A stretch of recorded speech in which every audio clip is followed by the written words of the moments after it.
একসময় বাংলাদেশের ফুটবলে ব্রাজিল বলা হতো নারায়ণগঞ্জকে। বাংলার ম্যারাডোনা খ্যাত সম্রাট হোসেন, এমিলি, মোনেম মুন্না, আশরাফুদ্দিন চুন্নু, রেজাউল করিম লিটন সহ শতাধিক তারকার উত্থান নারায়ণগঞ্জ থেকে। কিন্তু এখন নেই সেই ঐতিহ্য। এমন দশার জন্য মাঠ সমস্যা, ক্লাবগুলোর নিষ্ক্রিয়তা ও ফুটবল লীগ বন্ধকে দায়ী করছেন ফুটবল সংগঠক, প্রশিক্ষক ও সাবেক ক্রীড়াবিদরা। হাবিবুর রহমানের প্রতিবেদন।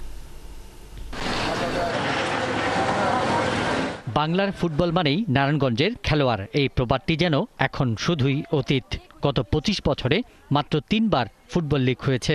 জেলায় ২৮টি ক্লাব থাকলেও সেগুলোর নানা সমস্যায় জর্জরিত। নেই নিজস্ব মাঠ ও প্লেয়ার। জেলায় ফুটবলের গৌরব ও ঐতিহ্য হারানোর ক্ষেত্রে ফুটবল সংগঠক, প্রশিক্ষক ও সাবেক ফুটবলারদের মুখে শোনা গেল নানা অভিযোগ। দীর্ঘদিন যাবৎ লিগ হয় না। লিগ না হওয়ারও কারণ আছে, পর্যাপ্ত মাঠ নেই, মাঠের ফ্যাসিলিটি নেই, টয়লেট নেই, ড্রেসিং রুম নেই।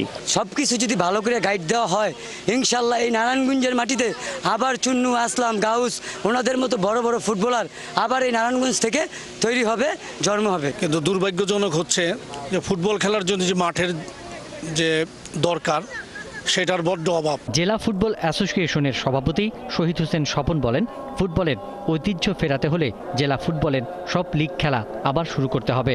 নারায়ণগঞ্জ লিগ, প্রথম big up, second division, junior tournament এবং জাতীয় পর্যায়ে খেলাধুলার জন্য তারা অতি সত্বর মাঠটাকে যেন খেলার উপযোগী করার জন্য আমি অনুরোধ জানাচ্ছি। তবে আশার কথা শোনালেন নারায়ণগঞ্জ জেলা প্রশাসক মোহাম্মদ জাহিদুল ইসলাম মিয়া। বললেন, আগামী ১৫ দিনের মধ্যেই ১,৬৪,০০,০০০ টাকা ব্যয়ে ফুটবলের পৌর স্টেডিয়াম মেরামতের কাজ ধরা হবে।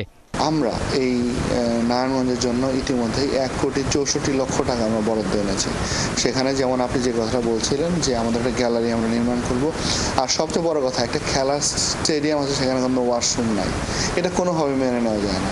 আমরা সেখানে 2টা ওয়াশ ব্লক করে দিব এবং আমরা ইনডোর স্টেডিয়ামটাকেও পুরোপুরি কমপ্লিট করব এবং একটি বাউন্ডারি ওয়াল নির্মাণ করব। জেলার ফুটবল বোদ্ধাদের আশা, অতীতের মতো আবারও নারায়ণগঞ্জ থেকে জন্ম নিক এমিলি, মোনেম মুন্না, চুন্নু ও গাউসের মতো তারকা ফুটবলাররা। পিন্টু হাজং, ৭১।